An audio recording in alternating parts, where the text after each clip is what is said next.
Here we go. We're live, ladies and gentlemen. Welcome.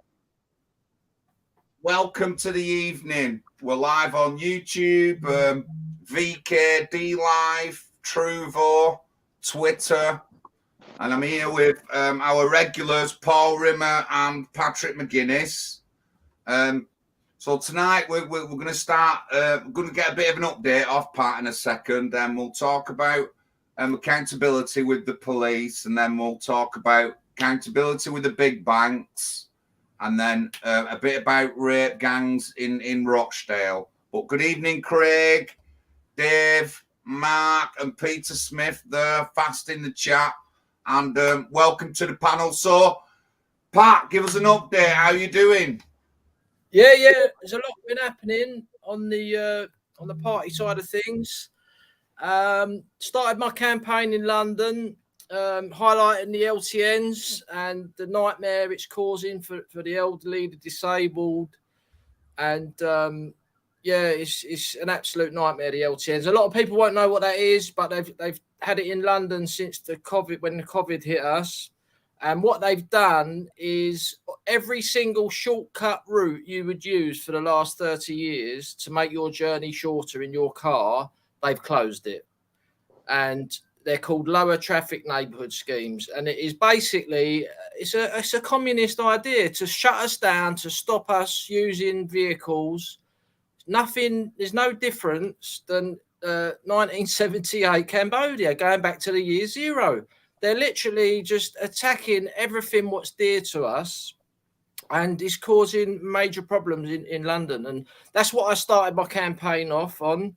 Started leafleting, got my 5,000 leaflets. Been very busy with the Northern Ireland application as well.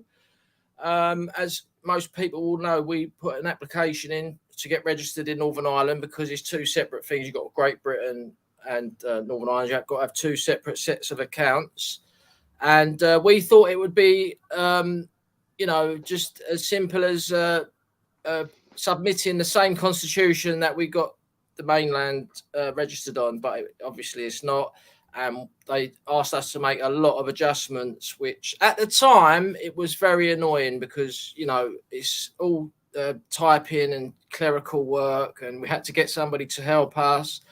But the good thing about it is we've made more contacts in Northern Ireland. So a positive thing has come out of it. And we've got some people in Northern Ireland now supporting us, and we're in contact with them. That's really good. Also, we've nearly hit the target of the money needed for our next leafleting campaign. So we've got a campaign in Leicester. We're about to target award in Leicester. We needed 5,000 leaflets for that. And also a award in Merseyside, which Paul Rimmer will be taking charge of. And so the target was £399 for these 10,000 leaflets, 5,000 in each ward. And we're nearly at the target, guys. So if you can donate the extra little bit we need, even if you can donate just £5 or whatever you can afford, would be very grateful. So if you could put the link in the chat, John. And so I've been working on a lot of stuff on the website as well. We've had to put new links on the website because the Electoral Commission said we must have a donate button for Northern Ireland and Great Britain. We had a new member join yesterday, and everything's going well. The membership cards and membership card printing machine is just about okay.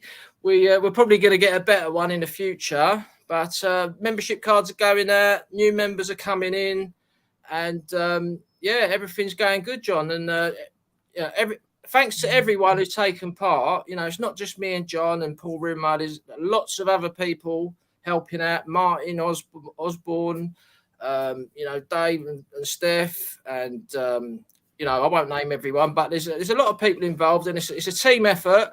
And we're getting new people interested all the time. So everything's looking good, John and Paul. Excellent. Well, it's a long-term project, and we're laying the foundation. We've made a commitment for 4 years here to build up the party. We've got to put the structure into place. We've got to build up a network across the country. and we're proceeding well. Of course, you're going to have hiccups. People are involved, and you always get a certain amount of friction and difficulties with people. But we persevered. We've shown that, this is character forming. Pat's leading from the front, doing extremely well. John is doing extremely well as the leader of the party. And we've got our social media presence. So it's really rocking at the moment. We're looking forward. We're going to be needed in the future. That's why we've got to build a structure now. And if anyone's listening there and they're interested, get in touch with the links and get on board. You're more than welcome. You're joining a great bunch of people. We're a Christian Nationalist party where, for me, this party is the salt of the earth. They're really decent people, and we're making an impact, and that's what's important. But can I just say something on these low traffic neighborhoods as well? Yeah. This is impacting people's lives. People are talking about this. I mean, I work in the pub, and the banter on these ULEZ, the fact that it's been spread all over the country, ultra low emission zones, and now these low traffic neighborhoods. People have taken their cars for granted, their freedom of movement for granted, and it's going to be curtailed, and it's going to face extra charges, and they don't like it because they haven't been consulted on it. This electorally is going to motivate a lot of people to attack the Labour Party, and the Tories, they've got to stop promoting this as well. I mean, they a lot of these ideas originally came with the Tories, and Labour picked them up. That's right. But people think, oh, this is only going to hit the motorists, and I haven't got a car. This is going to hit old people sitting in their homes, waiting for relatives to come or tradesmen to come and do work for them. They won't go into these low traffic neighborhoods, and they won't pay these fuelers fees. This is disrupting everyone's lifestyle, and it's all top down, and it's absolutely scandalous. And it's going to cause a rebellion in this country. I can feel it. Let me just come in there quickly. I forgot to mention. So our recruitment leaflet, we've done some adjustments to it. We've added all this ULEZ stuff. We campaign to scrap ULEZ, scrap LTNs, scrap 15-minute cities, scrap carbon-free housing by 2035. They've got this stupid net zero policies to completely make all housing carbon-free by 2035. Also, all new cars must be electric by 2030. I mean, this is insane. They haven't got the infrastructure, and they're just persecuting the poor people. We can't just go and buy an electric car. An electric taxi in London is £80,000, and it's just and they haven't thought this through. And I think it's going to bring the LibLabCon down. It's going to be one of the major things. They're never going to change their stance on immigration. They're never going to change their stance on this green crap. And they're never going to change their stance on the trans madness. There's three things we're going to win on, and we can't lose. We're in it to win it. Get on board and come and join the fight. Right. Let me just say a couple of things that are really important here now. Pat's been, since he started, he's been campaigning against LTNs and ULEZ and that. At the moment, the other parties are just using that, trying to get support and votes. Remember that, ladies and gentlemen. We're sticking to it. We don't just pick on these things thinking that's what's going to get us votes. It impacts Pat. It impacts Pat's constituents more than anybody else. So, this is what we're going on. Again, it's not just LTNs and ULEZ. We've got the CAS tax in Manchester. 15-minute city, they've started already trialling in Oxford, and Angela Rayner has come on saying all cities are going to be like that. That's what she says. And I mean, when you're talking to people at the door and you're talking to guys who have to get rid of vans and get new equipment in, it affects every section of working society. The people who have businesses have money, it affects them just as it much affects the working class. And the carers said to me that they'll have to be paying more money. So Big John's going to fight on that behalf in Oldham for the carers. I don't want them to pay more money when they've got to come see my mum. So it's a big thing, is the ULEZ, the CAS tax and all that. But we set out over a year ago, May 22, that was on Pat's leaflet, something that's sticking on. We haven't just took it again just to get votes. I just want to mention that. But good stuff. I'll put the link to the party website in the chat already. I'll do it again. And I just want to move on now to, like, I was just chatting with Paul before we started, and I want to have faith with our police. I want to have faith with our law and order.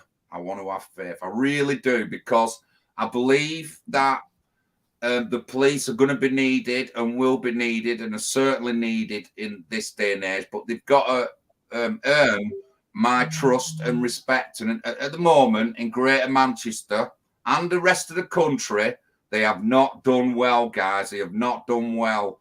There's three big allegation investigations going to be starting with Greater Manchester Police.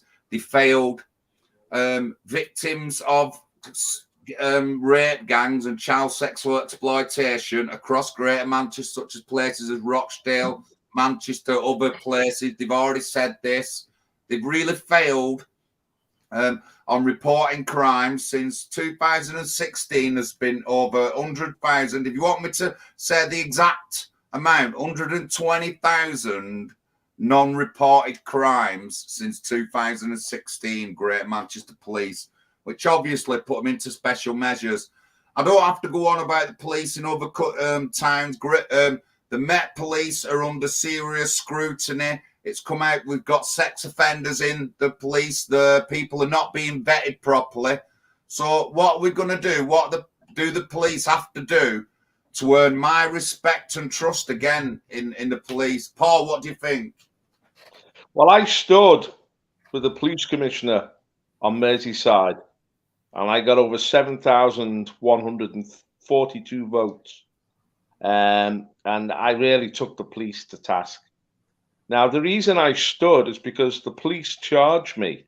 I went in and contested them flying a gay pride flag above the station. This is a while ago, and I inquired what was the flag, what was the purpose of it, and what did they have to do with the police? For simply making that inquiry, I was arrested. And I was charged with homophobia, believe it or not. But I was a known politician in the area. I'd stood for the mayor twice. So I had contact with the local press. I got the case. I got publicity for the case. I got a lot of public sympathy, and the police quickly dropped the charges. But then I stood. Actually, I counterattacked and charged them with illegally flying the flag, because they had no right to fly that above the police station. There are bylaws what you can fly above a police station, and you cannot just fly any flag you want. So I actually had a case against the police, which led to the law being changed in the House of Commons by Eric Pickles to make the gay flag an official police flag, so I couldn't prosecute them. But when I was arrested by the police produced a totally bogus statement full of complete and utter lies, which I discredited very effectively. But I was shocked how dishonest and manipulative the police actually were. And they weren't interested in the truth. They were simply pushing a political agenda. And the politicians, rather than coming down on my side and coming on the side of fairness, they sided with the police. And I realized that the local politicians, the Labour Party, which is entrenched in power in many cities, and especially in Liverpool, probably in Oldham as well, probably now in London with Sadiq Khan. The Labour Party and the police work hand in glove. So the police are no longer being held accountable by the politicians. The politicians cover for the police, and the police do the bidding of the politicians, and the public are being excluded. And that means the public concerns are not being listened to. So many crimes now are being reported, and the police are not responding. They're not leaving the station. There's a laziness and an idleness in the police, which is absolutely horrific. But on top of that, when the Labour Party pushed certain specific agendas, like these transgender issues, it took a lot to move the police to prosecute that guy who made those violent threats. The police go along with the political agenda. So who's going to hold the police to account? Because then we've got empowered minority groups, such as the Islamic community, and the rapes that came out of the Pakistani grooming gangs, which was on a vast scale. and the police had a notorious dereliction of duty. I think Gordon Brown said, "Don't get involved to the police, leave them to it." It was an horrendous statement, but the police should not have followed that. The police should have prosecuted and they should have enforced the law. They didn't. They had to be held to account. And all credit to Theresa May at the time. When she was Home Secretary, she did pressure the police to act on these issues and these cases. But the backlog is horrendous and it's ongoing. And the police have got to respond to the general public. We have got to have a voice in policing. This, again, is why parties such as the National Housing Party are so important. Grassroots parties which speak for the people at the neighbourhood level. I mean, Pat's got this leaflet, you know, these are neighbourhood issues. These are issues which are facing people day by day. Safety on the streets, protection for children. You know, this is an ongoing issue. Robbery, shoplifting. The police have not been responding to shoplifters for months. And the impact is that we've now got an epidemic of shoplifting, and stores are going to have to close in certain areas. Again, this hits local communities. It's all about 15-minute cities that everything will be available within 15 minutes. Shoplifting is so horrific now that there might be stores 15 minutes away from you. But it's, John, you know the police, you've held them to account. They hold public meetings.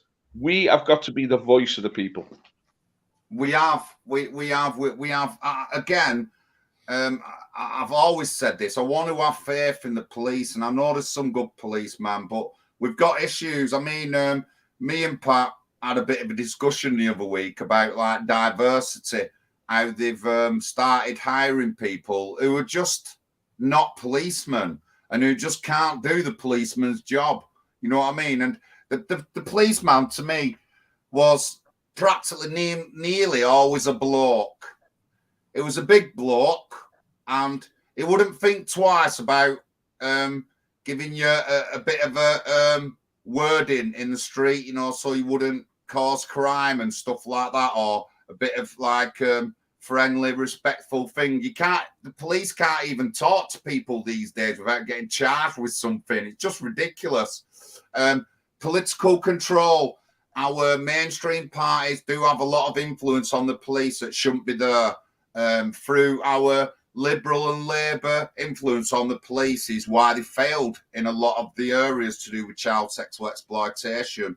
So there's certain things, but I want to have faith in the police, guys. I really do. And I don't believe the police should be defunded, but they certainly need to change their attitude towards the public and to earn our respect and trust again properly, like they used to in the old days. But you know, it's ongoing. It's not particularly for me to judge, but you know, we will be going forward. Hopefully, as a party, we'll have some kind of rules for the police and stuff like that.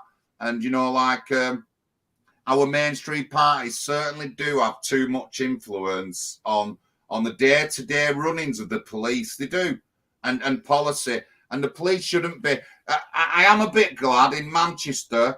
Manchester police have resisted painting the cars with rainbow stripes and stuff like that. They've made a statement last year saying that they're not going to be spending time going to pride parades with dressed up police cars. That's what they said. And that's a good step in the right direction, because we don't want to see that on our streets. But again, it's an ongoing thing. So, you know, it's going to be critical on how we change it and how we look at things in the past. But again, generally across the board, certainly the Met Police and Greater Manchester Police are highly under fire. The last 2 or 3 Met Police chiefs have been scrutinised, absolutely scrutinised for the failures within the Met. And as Paul said, I've already... at public meetings, I've already called them out. One of the things is vetting. We don't get the correct kind of policemen in. Vetting is a big issue. And there is too many sex offenders being covered up for within the police force. And, you know, we at the moment, this Greater Manchester thing is about 3 women. But what got me thinking the other day is that the same kind of things that have happened to these women would probably have happened to men as well. But obviously, it's not a thing that we come out with. We don't hear about it all the time, but it's just something. But Pat, the police, what are the police like in London?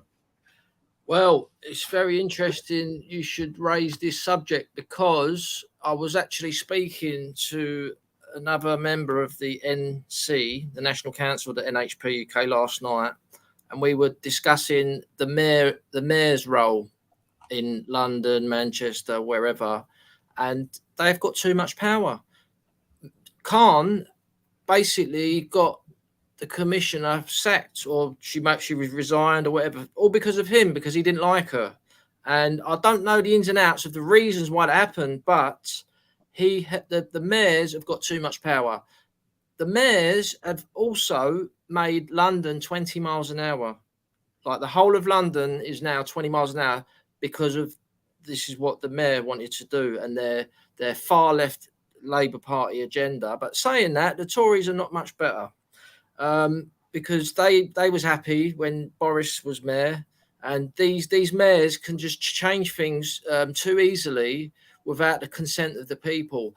And the discussion I had last night with a fellow NC member is that we need to maybe think about having a policy in the party to go back to the way it was before, without having these mayors of the big cities, because they've got too much power on the police. They've made the police political. Like Paul said, you know, they got to get rid of all these rainbow flags, and they just got to follow the law. That's what they should be doing. But they're you know, the BLM riots, they're literally on their knees begging for forgiveness from the rioters. It's just unbelievable. And this is no coincidence that Khan was mayor at the time.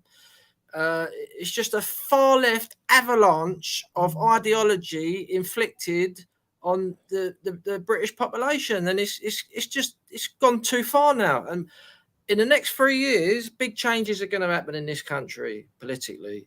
We've gone too far left, and we're on the rebound now. And NHPUK are going to be involved with it, because people do watch us. People are watching what we do. We're well known now, and you know, we're preparing for our next target seats and stuff. And you know, it's all happening.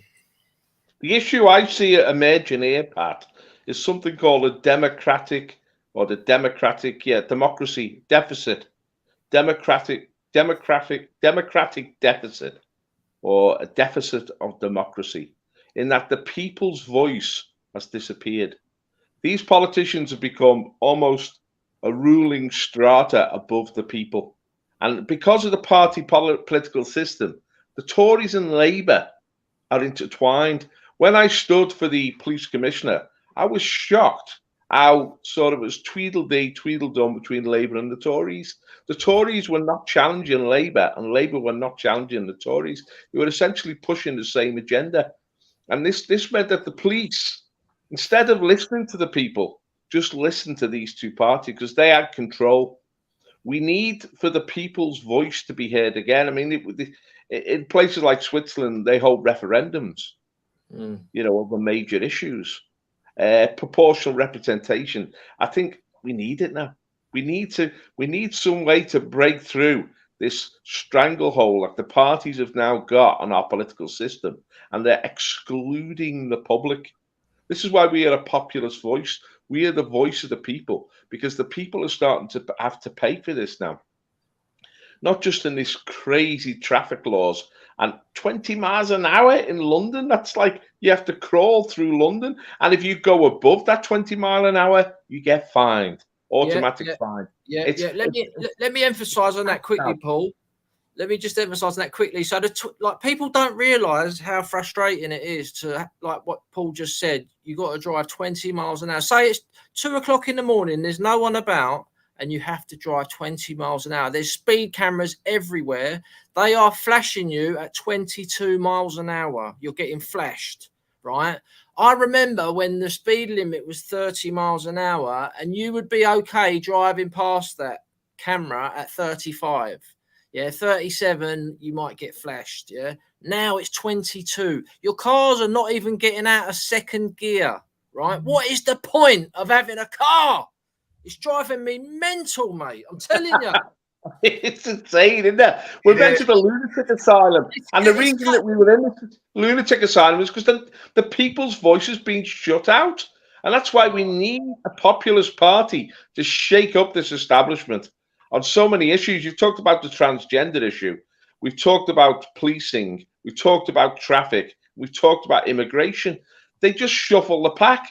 They don't listen to us and they don't respond to what we're saying. And it's starting to hit us now. It's hitting us in the pocket. It's hitting us in our lifestyles.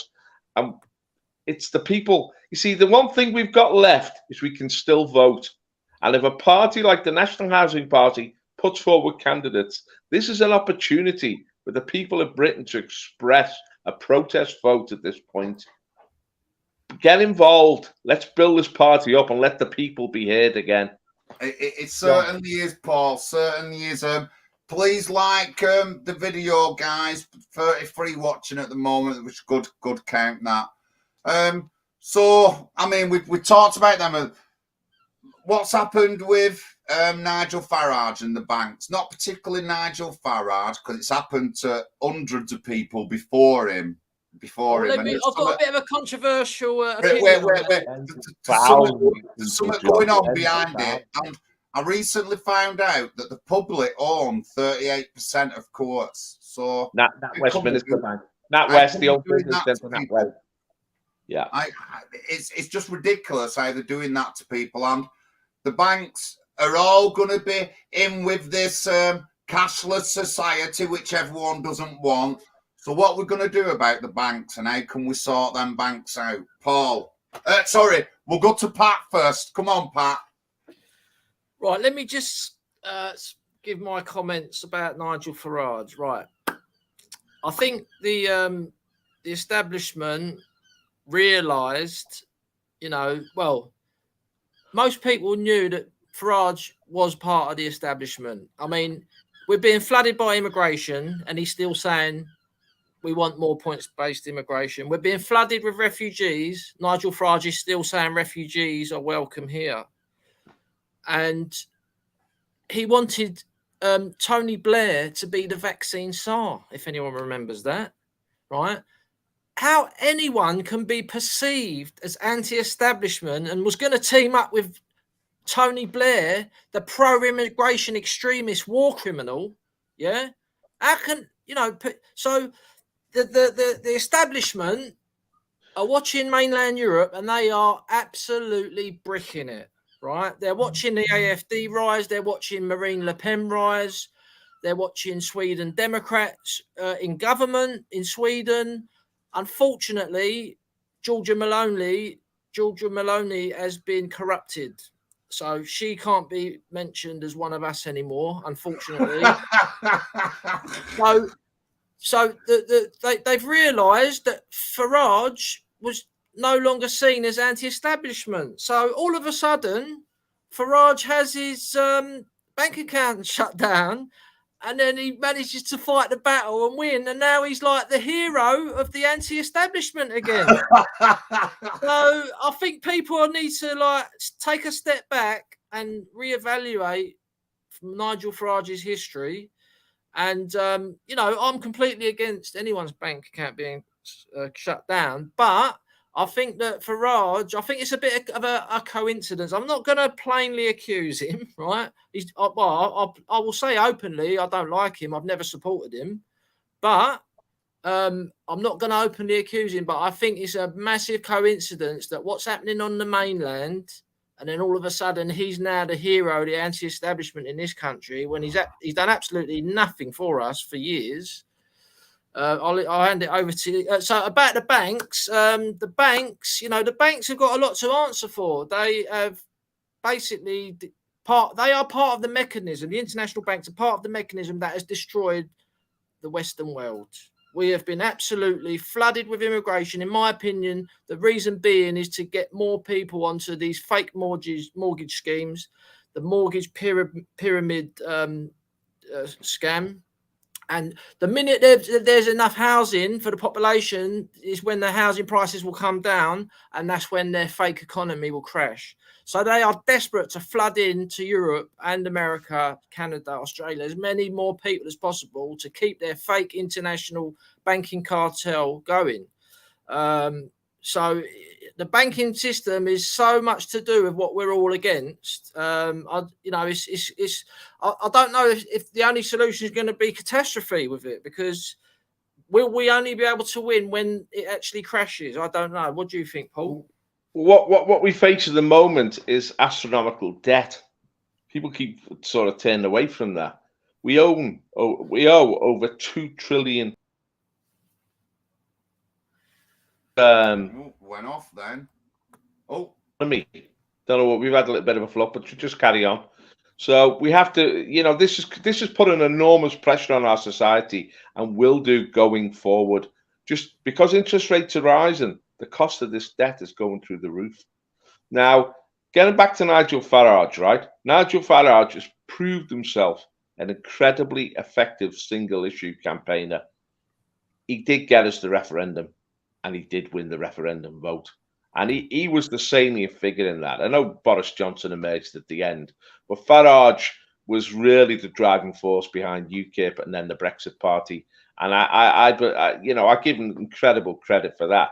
I mean, I see Farage really as a dissident Tory. I mean, he knew the Tory party wasn't capable of pulling us out of the EU, so he got involved with UKIP. But his whole goal was simply to turn the Tory party into a Eurosceptic party. That's right. Get the Tory party to get us a referendum, and that he achieved that. That's one of the greatest political achievements of the post-war period, without a doubt. Now, over this the banking issue and people's accounts being shut down. Again, he's proved himself, Nigel Farage, an incredibly effective single-issue campaigner. Because, of course, I remember in the days of the BNP had their bank accounts shut. When was that? 2008? So we're looking at 15 years ago. This has been ongoing for 15 years. Individuals and organisations which the banks have decided they don't like, on a very sort of ad hoc basis, have had their accounts shut down and their lives made extremely difficult. Now, they picked on the wrong guy with Nigel Farage, because he has media access, he's well known, he's incredibly famous, and he's a very effective campaigner. And I give him full credit for this. I mean, I don't think he's going to be the saviour of our nation, and I don't think he's really that in touch with the common people. But on this issue, I mean, so many people, it's tens of thousands of people are being mistreated by the banks over their accounts, and our banks' accounts shut down. A lot of it over politics, and this has gone right through the Western world now. The banks have been given too much power over people's lives. Again, there has to be a political solution to this, and I'm glad it's come out. I'm glad it's now out in the open, and people can actually debate it again. This is another sign of the democratic deficit in this country, that the people are being excluded from what is happening in the realms of power. There's a disconnect between the powerful and the populace, and the populace have got to rise up and assert themselves. We have the vote, we have a voice, we can make ourselves count if we're organised and if we're engaged politically. This is what the National Housing Party is about. Get engaged politically, get organised, and we can make our voice loud and clear on these issues. The media listens to the people. The media are just not isolated. If the media can't connect with the people, the media gets lost as well. The people have still got power, but we have to use that power. We have to organise that power. This political party, the National Housing Party, is a key vehicle to mobilising the people in this country. And when these incidents arise, as they do, with Farage getting excluded, and the whole issue is snowball now about how the banks operate and how they treat people. And this is how we get on board, and we can get on board on these single issue campaigns like traffic, like these transgender issues, and what they're trying to do to our kids in schools. That's horrendous. That's a big issue we've got to fight back. like these rape gangs. And I'll hand it over to John on this theme of the rape gangs and what's happening there. Please.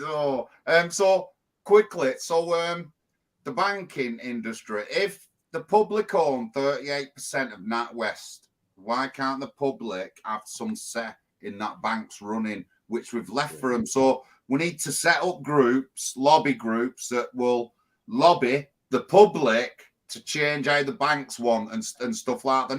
They're not going to be able to control us forever. It just won't work like that. They'll have to bend somewhere. Again, I don't want to crash them. We still want a banking system. We should be going back to like sterling, and we should be like a good control of currency, which England has been. The UK has been in the past a good control of currency. So, but that's the banks, a big thing. But again, if we own 38% of NatWest, how come we've left them to do that? I just don't get it, mate. I don't get it if we own that much of a bank. So down the line, we've got to look at it. But as Paul said, rape gangs. So Rochdale is in the news again. Operation Lytton has charged another 5 guys with child sexual exploitation, which goes back to the 3 girls scandal time. And which comes up to, I think there's 36 on this particular operation have been charged. But in the big hall of whole things, there's hundreds of other people that should be charged. But we're never going to get that with the rape gangs. It's just going to be 9 or it's going to be 16, but it'll never be hundreds because some of these girls were abused by hundreds of men. Not just, we know this through reports, police investigations, details and stuff like that. We know this. So Rochdale is still a bit in the news. Now, I just want to go on about Rochdale a little bit. I've got a mate down in Rochdale called Billy Howarth, and he does for a company, a group called PAG UK, Parents Against Grooming. Now, his group came into light since the Cyril Smith days and the abuse at Knoll View Home, and obviously recently with the Rochdale grooming gangs. So Billy has been a pivotal point in Rochdale to fight against this. So one of the issues we had was taxi ranks, and I've heard people talking about where a particular taxi is being licensed from and stuff like that. But so what Billy did, he went round to taxi ranks, introduced himself, told him what he does, said if he gets any complaints off people, the taxi rank will end up shutting down. That's what he said to the taxi ranks. And he has actually got them under control in Rochdale. Not the police, not the council, but, who do we hold to account now? All the people who were in charge of our councils during the 3 girls scandal, they're not here. They're either dead or been moved on to other things. And the same with Rochdale, the same with Telford, the same with Rotherham. A lot of the people who should be guilty and should be held to account have moved on. So what we're doing going forward, how would we, tackle our councils and the police going forward? Now, straight away, there'd be accountability. If we got any councillors lying, then they would never be councillors again. They wouldn't be. That's what I'd make sure of.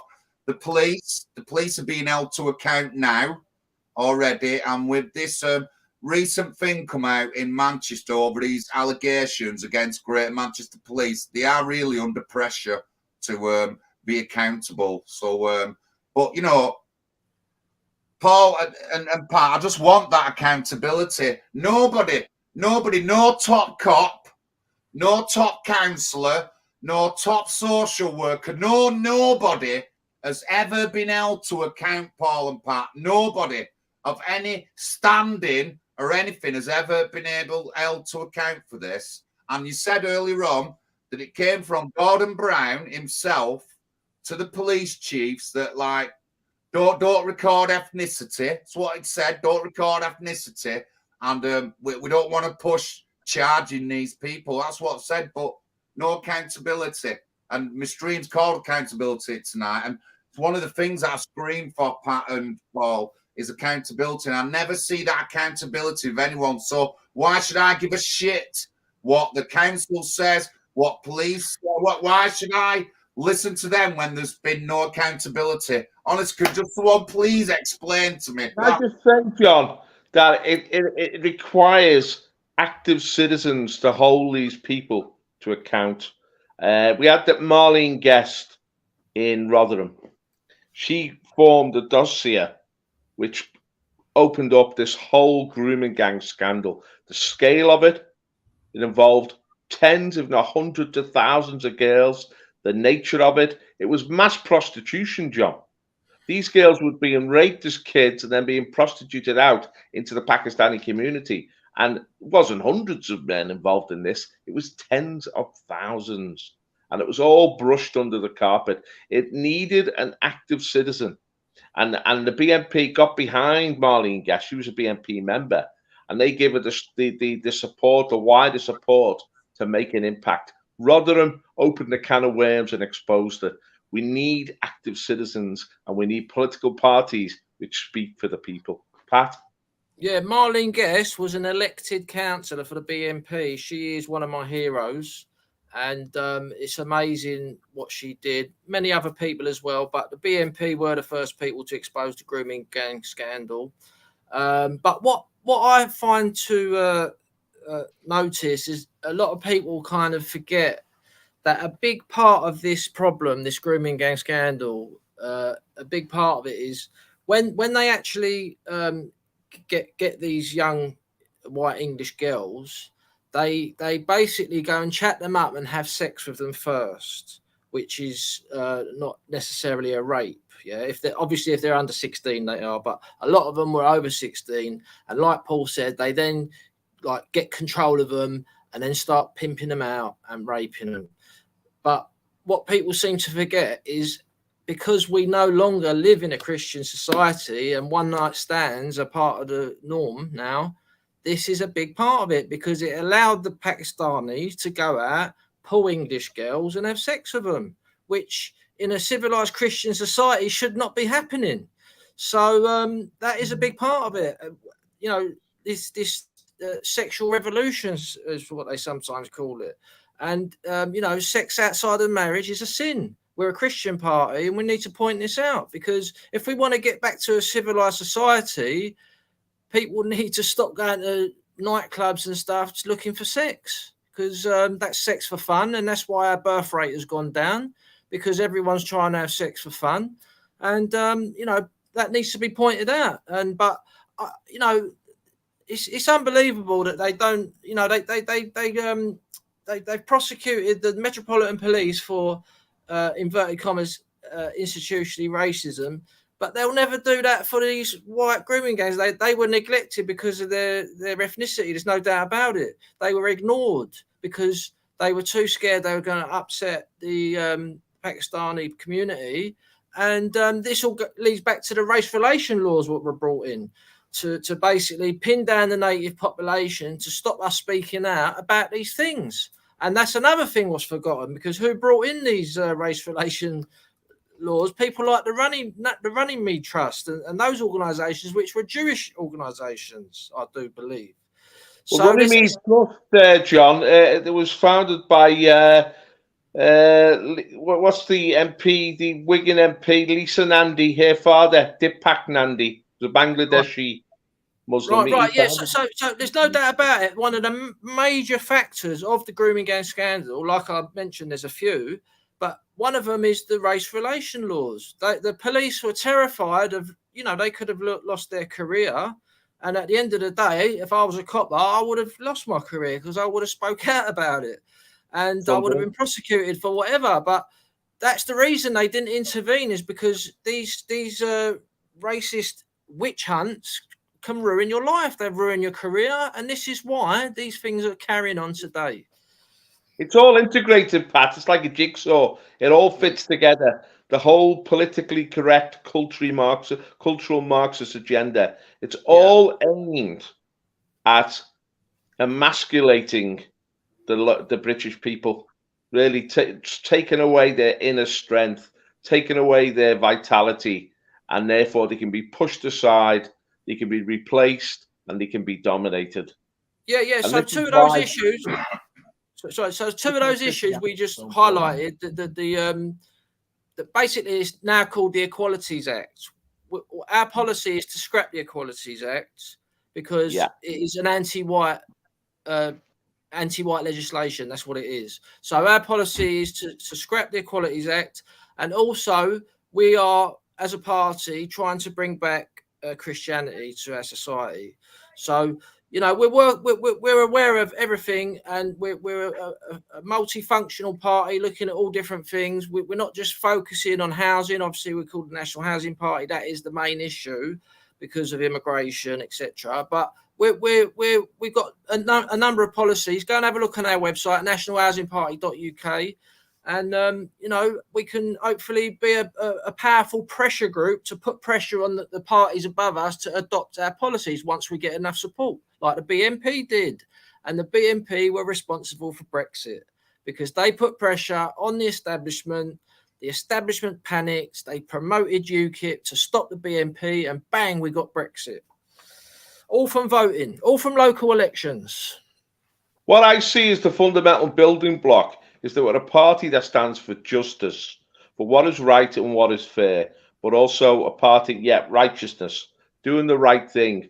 These justice and righteousness are rooted in our Christian traditions and our Christian faith.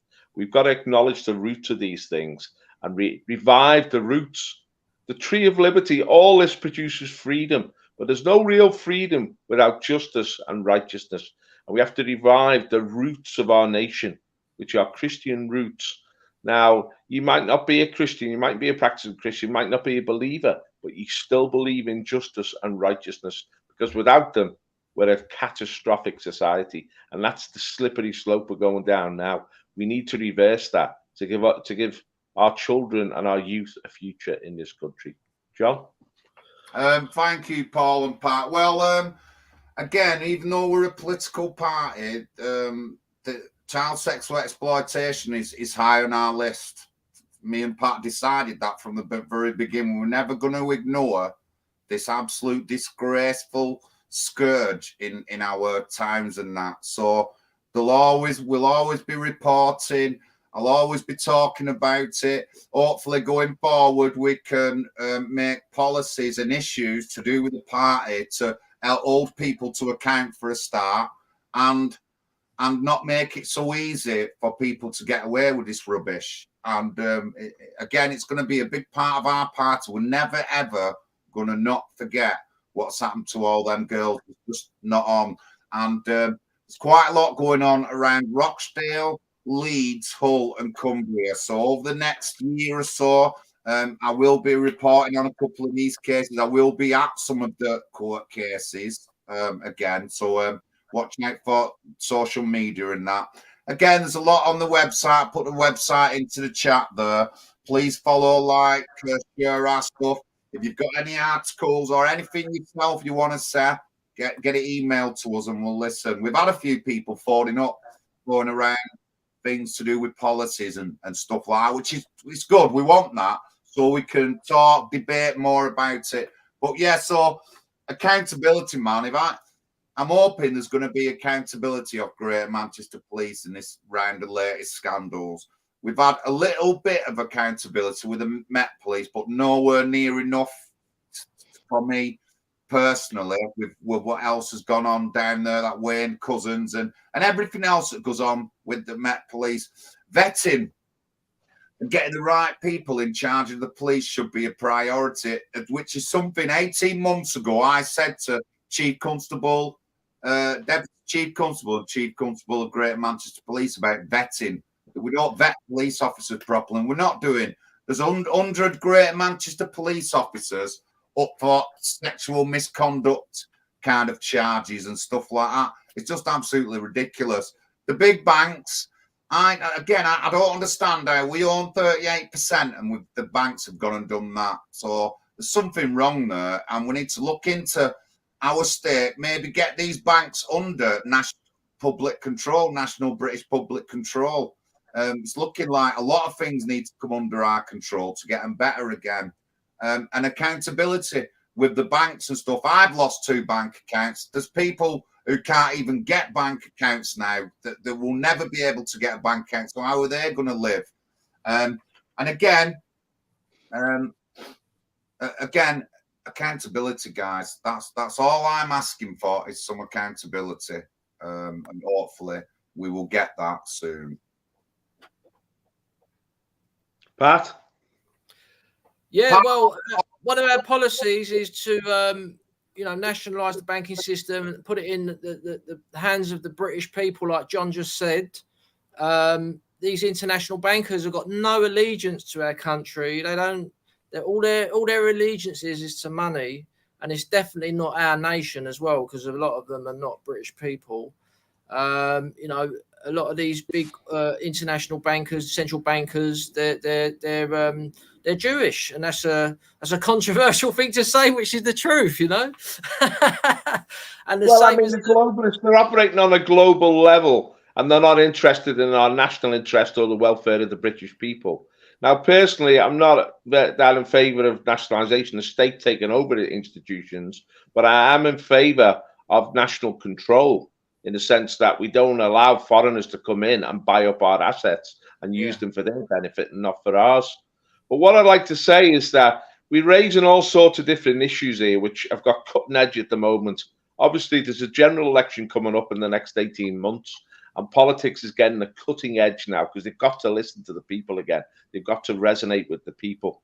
So now you might be interested in different issues, and you might have different perspectives.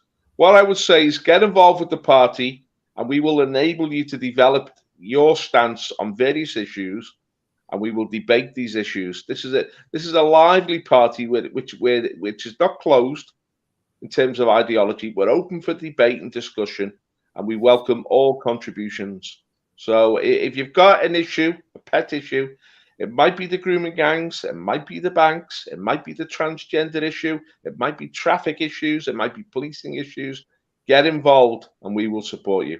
Pat? That's right. I mean, there is 2 policies which will never be changed, just to remind people. This is the unifying 2 policies, the building block of the party, and that is a complete halt to permanent settlement immigration, and completely stop accepting refugees for housing and citizenship. Doesn't mean we're saying that refugees shouldn't be helped, but as a country, we are in no position to help at this stage. We're trillions in debt. We've got a housing crisis with over 1.2 million people waiting for social housing. So those 2 policies will never change. Everything else is up for discussion. We're not going to agree on everything, like Paul said. Me and Paul don't agree on everything. I think we should have a balance between nationalisation and free market, but I agree 100% with what Paul said, is we need to keep it within our own borders. Any free market must be within our borders with no foreign interference. So it will be for the interests of the UK population alone. I was going to say something else, but I've forgotten now. So I'll hand it over to you, John. Right. Thank you, everyone in the chat, for commenting. Pretty lively on the comments tonight. Thank you there. If you want to get in contact with Pat, I think someone said, just email him. Patrick.mcginnis at nationalisingparty.uk, and we also got my emails there. But we'll be back again next week talking about the latest issues. But just remember, Pat already had LTNs on his leaflet. He's not taking something to get votes like the Conservatives, scummy Conservatives are doing in London, and he's not umming and ahhing like Labour doing. Oh, I'll not mention this, and I'll mention that. Pat's going for it, whatever he says. So we're the party of truth. We're the party not using things that are going on now to get votes like the other parties have. And when it gets that desperate that another party has to do that, you must see that they're going to fall down and break down these parties and lose to the independents and the hyperlocals. Thank you, Paul, there for the wise words. Again. We've got to do something. We've got to do something about these banks and our energy. They're saying now, aren't they? They're going to give out oil and coal licenses. something I've been saying all year, mate, since before we started the parties, that we need to be going digging our own oil and coal, but now they're giving out these licenses again. So the mainstream parties are following what everyone else says. Don't think that we're following them. They're following us, whatever we said, they're going. But again, grooming gangs, another 5 men going to get charged in Rochdale. Operation Lytton, and it's already had 36 people in that particular operation charged. So it's ongoing, and don't think that you're not hearing nothing, that child sexual exploitation and rape gangs are not still prevalent in the UK, because they are still prevalent. So come forward, speak up. I've had several victims contact me. You can contact me now. As long as I believe and I've got proof of what you're saying, I'll repeat it online. That's what they hate most, and I'll repeat it online. Go on, Pat.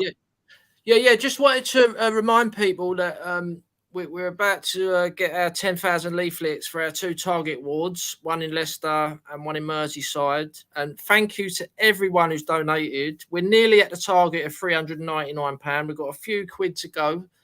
I think we've got to raise about another 50 quid. So if anyone can donate in the chat, we'd really appreciate that.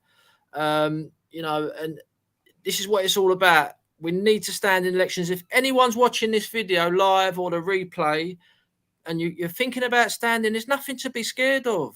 I swear to God, I was scared when I stood, but when you do it, nobody says anything to you. It's all intimidation from the left, and it's like an invisible fake wall of fear, which we can overcome. As Christians, we will overcome, and we will take this nation back, because the Lib Lab Con, they're on their last legs. And all we need to do is get organised and stand in local elections. Start locally and see where it leads us. So please get in touch if you're watching, even if you just want to inquire about standing, or you might know somebody else who might want to stand.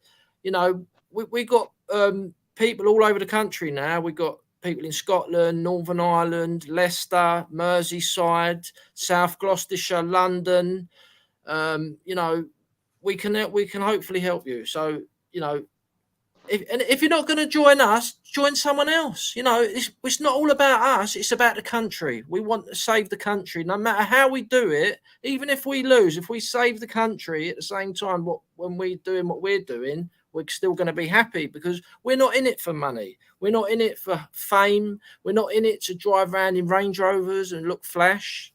And we don't go around slagging everyone off in videos and causing drama. We respect people who are actually doing activism and trying to do something. But what we would say is everything else is a waste of time. Local elections is the only way. Well, we want to be a catalyst for people to be active and to change things in the society. Now, we got involved in the local elections in the Wirral with Gary, and we went door to door canvassing, and we got a wonderful reception. We want to echo the voices of people. People know in their hearts that something's wrong.